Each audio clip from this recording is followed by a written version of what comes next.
sambutan dari Ustadz Yusuf Ismail ya, sebelum kita kepada para pembicara sebagai ketua pembina Mu'alaf atau Khid. Mohon kepada Ustadz Yusuf Ismail.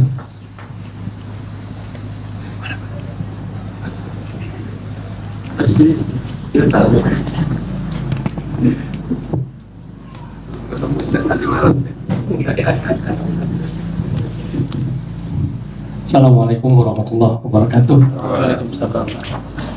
Salam sejahtera buat kita semuanya. Yang kita muliakan Gus Fuad sebagai Sunan Pleret. Kemudian Jenderal Nur Wahid yang kita hormati, kemudian Romo Aloysius Budi Purnomo yang kita banggakan, serta Ustadz Menachem Ali yang kita taatimi, dan seluruh hadirin yang hadir pada kesempatan forum yang indah dan berbahagia ini. Saya mendengarkan apa yang disampaikan oleh tuan rumah tadi, cukup membuat kita semuanya bangga ya, karena ternyata hari ini kita bisa berkumpul dalam suasana yang penuh dengan kehangatan dan keharmonisan yang barangkali jauh dari kesan ya, sebagaimana yang banyak ya dikabarkan di media bahwa Islam itu radikal ya kan, Islam itu intoleran ya. Di sini adalah salah satu pembuktian bahwa kita bisa duduk bersama-sama dan mengadakan acara yang insya Allah nanti akan menjadi acara yang berkualitas buat para penonton dan mencerdaskan. Kami dari Yayasan Pembina Mu'alaf At-Tauhid Surabaya yang berpusat di Surabaya tentu menjadikan ini sebagai momen yang sangat berharga dan bisa kami ambil banyak sekali hikmah dari kegiatan ini ya. Karena apa? Karena memang ini menjadi satu kegiatan yang langka ya. Dan alhamdulillah salah satu pembina dari Yayasan Pembina Mu'alaf At-Tauhid adalah beliau Profesor Menachem Ali dan juga Yai Rofi Muhari yang ada di luar sana. Dan ini tentu akan menjadi motivasi yang baik ya buat para pecinta dunia dakwah Islam ya, sehingga kemudian kita berharap siapapun yang menonton acara ini bisa menjadikan kita umat beragama yang baik sebagaimana tadi disampaikan oleh beliau Gus Fuad. Nah, kemudian akhirnya umat beragama di Indonesia bisa menjadi umat beragama yang bisa membangun bangsa dan negara ini menjadi bangsa dan negara yang lebih bermartabat ya. Baik yang Islamnya, Katoliknya, Kristen, Hindu, Buddha, dan para penganut kepercayaan. Oleh karenanya sekali lagi kami sangat bersyukur dan berterima kasih atas waktu dan tempat yang sudah disiapkan oleh beliau Al-Mukarram Gus Fuad yang sudah bersama para santri dan juga seluruh jamaahnya yang sudah menyiapkan acara ini dengan baik. Dan juga kami ucapkan selamat mengikuti acara ini kepada semua hadirin dan juga para penonton. Dan kami dari Yayasan Pembina Mu'alaf At-Tauhid mohon maaf lahir batin apabila dalam kedatangan kami serombongan banyak sekali kekurangan-kekurangan yang mungkin tidak berkenan di hati beliau tuan rumah kita Gus Fuad. Demikian barangkali yang bisa kami sampaikan. Billahi taufiq wal hidayah. Assalamualaikum warahmatullahi wabarakatuh. Assalamualaikum warahmatullahi wabarakatuh. Shalom bagi kita semua. Salam sejahtera bagi saudara-saudara yang hadir di tempat yang mulia ini. Tadi moderator mengatakan Ustadz Menachem Ali dan Ustadz Aloysius Budi Utomo. Sebetulnya bukan Ustadz Aloysius Budi Utomo, tapi Romo sebetulnya. Tapi sekali lagi mau disebut Ustadz atau Romo, itu bukan bahasa Arab dan bukan bahasa Latin. Ustadz itu bahasa Parsi, artinya guru. Romo itu seorang yang bisa mengemban Romo. Arti harfiahnya bapak. Singkatannya rokok pojok. Kalau beliau mengatakan rokok pojok, ya boleh saja karena dia perokok, jadi mengatakan demikian.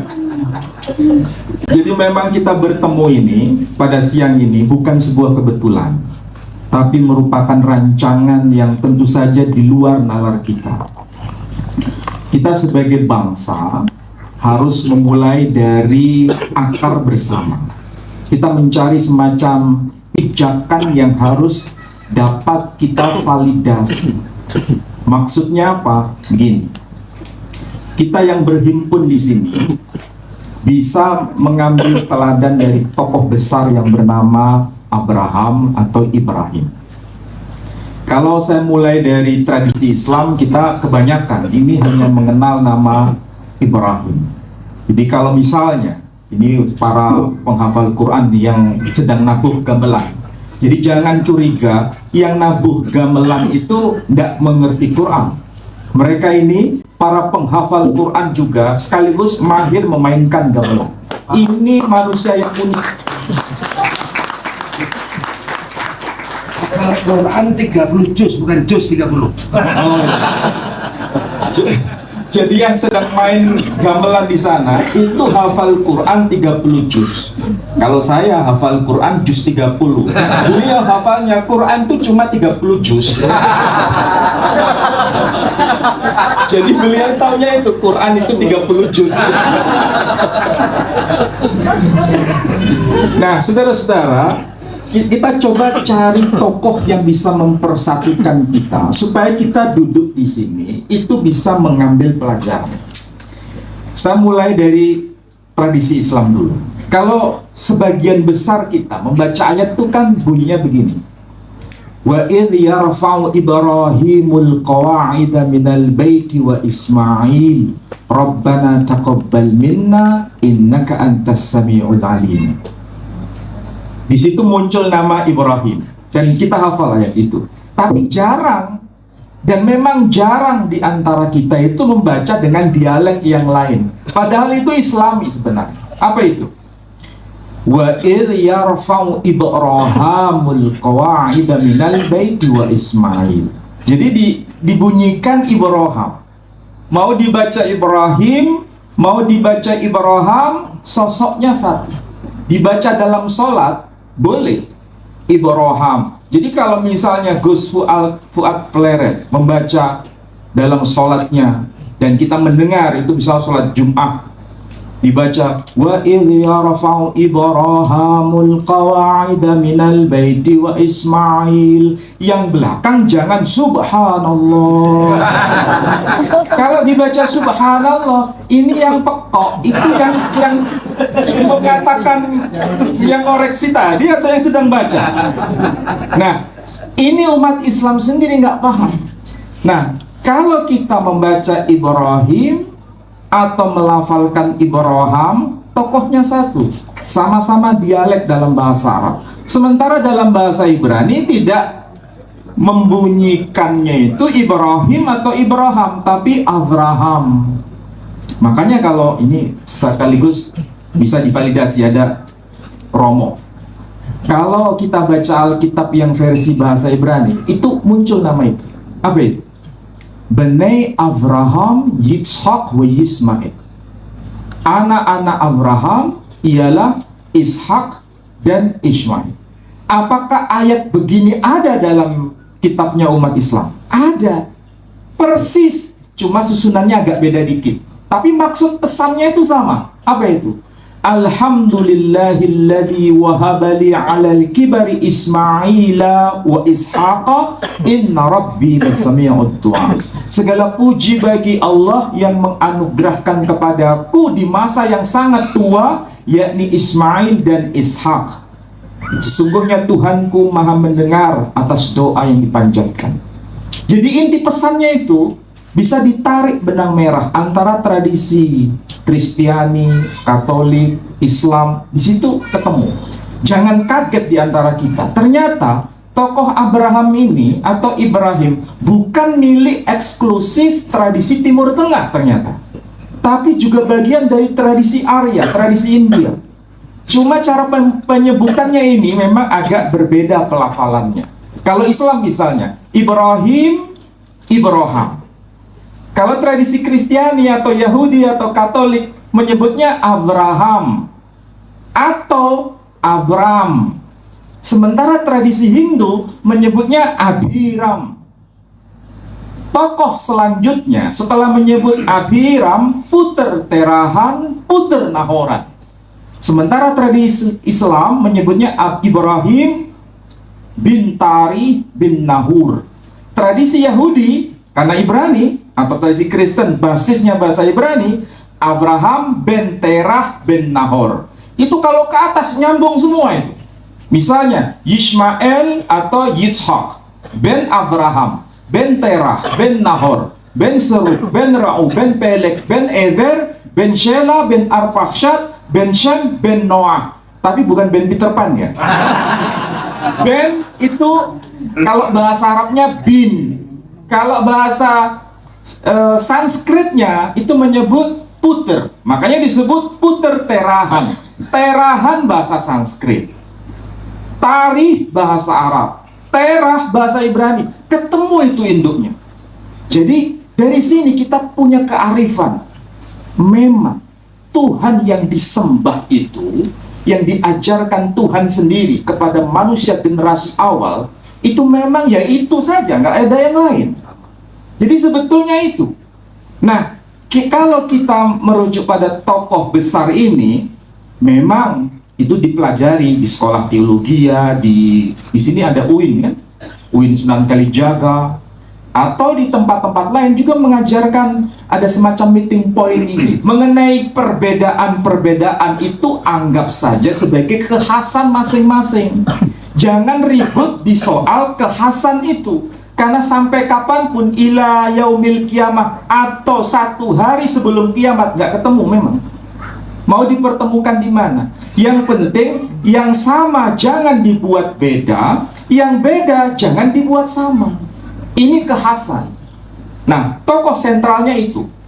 Sehingga kita lihat, kalau misalnya Muslim ketika membaca sholawat Ibrahimiyah, ketika sholat itu, apa yang dibaca? Ketika tahiyat, Allahumma salli ala Muhammad wa ali Muhammad kama sallaita ala Ibrahim wa ali Ibrahim. Pakai Sayyidina boleh, nggak pakai Sayyidina boleh. Mobil yang mana? Monggo kerso, tapi nggak usah ribut. Ini masalahnya di situ. Nah, ini kalau tradisi Islam selalu menyebut nama tokoh ini. Tradisi Katolik maupun Protestan, lihat saja itu Perjanjian Baru. Ini Romo pasti hafal ayatnya. Di bagian awal diingatkan tuh tokoh ini mesti muncul. Apa itu? Kalau bahasa aslinya, bahasa Suryani, kalau boleh saya kutip itu bunyinya begini. Ketaba dilidu teh Isa de Mesiho breh David breh Abraham. Ini bahasa Suryani. Nah, ketemunya di Islam itu menyebut Isa al-Masih, bahasa Suryani menyebut Isa de Mesiho. Kalau Yesus Kristus itu karena kita pengaruh Belanda. Karena Belanda itu menyebutnya Yesus Kristus, Paulus, kemudian Matius. Kalau di Malaysia nggak pernah muncul begitu. Malaysia melafalkannya Matthew, Mark, Paul. Kenapa? Karena Malaysia pernah dijajah Inggris. Kita pernah dijajah Belanda. Makanya kalau melafalkan abjad, coba perhatikan. Kita melafalkannya apa?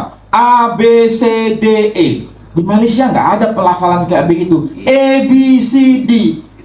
Jadi kita ini tidak murni berdiri sendiri pada masa itu, tapi ada pengaruh dari kolonialisasi yang sampai sekarang dilestarikan. Itu jejaknya bisa dilihat itu. Ini kajian filologi. Ngomong-ngomong di sini ada yang filologi enggak? Oh, belajar filologi sama saya. Jadi tradisi Katolik, Protestan, termasuk Islam selalu melanggengkan nama sang tokoh ini. Di dalam tradisi Yahudi juga sama. Cuma mereka sholatnya 3 kali. Apa yang dibunyikan itu? Menyebut begini. Shema Israel Adonai Eloheinu Adonai Echad. Artinya, dengarlah wahai Israel, Allah Tuhan kita, Allah itu Esa kalau diterjemahkan di sini. Di situ ada kelanjutannya. Elohe avotenu, Elohe Abraham, Elohe Yitzhak, Elohe Yaakov. Tuhannya nenek moyang kami, Tuhannya Ibrahim, Tuhannya Ishak, Tuhannya Yakub. Itu diulang-diulang. Coba perhatikan ya, kalau kita lihat dan kita harus cermati itu. Di Hebron, sekarang lagi kisruh ya, di daerah Palestina. Hebron itu tempat makamnya Abraham. Itu hanya dipisah semacam teralis begitu, yang dari sini tangannya bisa masuk sono, yang sono bisa masuk sini. Ini tempat ibadah Muslim, ini tempat ibadah Yahudi. Sebelahnya ini makamnya Abraham. Coba bayangkan, yang Muslim membaca Allahumma salli ala Muhammad wa ali Muhammad kama sallaita ala Ibrahim wa ali Ibrahim. Yang di sini bahasa Arab, yang sono bahasa Ibrani. Elohe Avatenu, Elohe Abraham, Elohe Yitzhak, Elohe Yaakub. Seandainya Abraham atau Ibrahim bangkit dari alam kubur, kira-kira melihat itu kayak apa reaksinya? Ini anakku yang sini bahasa Arab, ini bahasa Ibrani. Kok saling bertengkar, padahal ininya sebagai pilarnya. Kira-kira reaksinya seperti apa? Bayangkan. Sampai pernah nggak melihat zombie? Pernah lihat? Sampai nggak terlalu serius itu mendengarkan saya. Relax aja. Tapi coba perhatikan tuh, kalau kita seperti Abraham kayak begitu, reaksi kita kayak apa? Melihat anak-anaknya itu bertengkar. Beda biarkan beda. Jangan dianggap sama. Yang sama-sama itu ambil pelajaran supaya kita bisa maju bersama. Dari sisi itu kita bisa mencermati. Poin yang kedua, kalau kita sudah belajar mengenai sosok Abraham, ini pelajaran menarik. Abraham itu orang yang luar biasa. Itulah sebabnya kita peringati harinya, hari bagaimana dia melakukan ketaatan kepada Tuhan. Itu yang belum kita bisa fotokopi dalam kehidupan kita. Ini pengantar, nanti diskusi lebih anu lagi. Yang penting sudah diambil pelajaran dari satu tokoh yang sama ini. Saya, Bapak Jenderal, Romo, dan Gus Fuad, semua yang ada di sini selalu mengagungkan tokoh yang satu ini. Ini adalah perekatnya.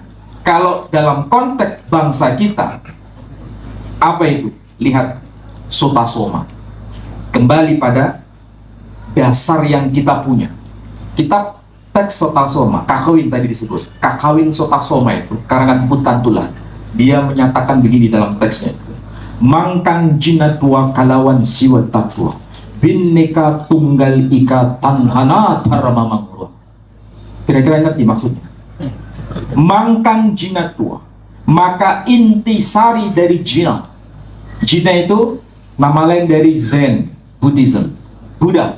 Kalawan Shiva Tattva, dan intisari dari Shiva, tunggal, satu. Binneka tunggal ika, berbeda-beda tetapi tetap satu. Tanhana dharma mangruah, tidak ada dharma yang mendua. Apa itu dharma? Dharma itu kalau di dalam kitab Bhagavad Gita versi bahasa Arab yang digarap oleh saudara-saudara kita dari kalangan Hare Krishna, dharma diterjemahkan din. Din. Apa itu din? Dharma. Orang Jepang menyebutnya daruma karena orang Jepang kesulitan membaca sebuah konsonan tanpa ditambahi dengan vokal. Maka dharma menjadi daruma. Huruf L bergeser menjadi R. Itulah sebabnya pensil dibaca pensiru, hotel dibaca hoteru. Ada yang belajar bahasa Jepang? Ada. Jadi dari situlah kita bisa paham bahwa kebenaran itu sebetulnya esensinya satu. Hanya dalam lapis-lapis luar itu beragam. Itulah sebabnya kalau kita mempelajari dalam konteks ini, kearifan keindonesiaan kita itu bisa terjaga dengan ini. Masih ada lanjutannya itu. Tanhana dharma mangruah. Kemudian dilanjutkan. ada istilah Pancasila itu. Nanging hana pamintaku, huri pana sahananing ratu kabeh ya tan gegen Pancasila.